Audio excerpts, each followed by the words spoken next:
Hello! So I really wanted to share with you something that I learned from the National Honey Show and Torben Schiffer's lecture. So he was talking about insulation, and sometimes you hear things but they don't always sink in, and then the penny drops and you really get it. So bees need insulated hives, and the reason being is that in the winter months they have the cluster and they're trying to maintain a warmth. So the colony is 35 degrees through the most of the year. They will allow a drop in temperature, they will reduce, but to maintain a warm hive the bees are having to use fuel, and the fuel is nectar.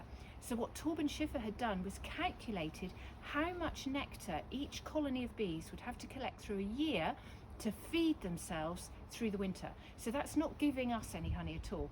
Now he measured all these different hives. So he measured bees in the wild in a tree, then in a log hive, in a skep.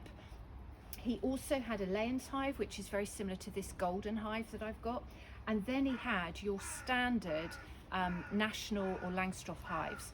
And it was striking the difference. So an insulated tree or a log hive was amazing. And the bees need less honey if they're not having to use so much fuel to keep themselves warm. So that explains why all the colonies I look after in these golden hives really come through the winter well. We have, well, so far, minimal, if any, losses through the winter months in these type of hives, and that's due to the insulation.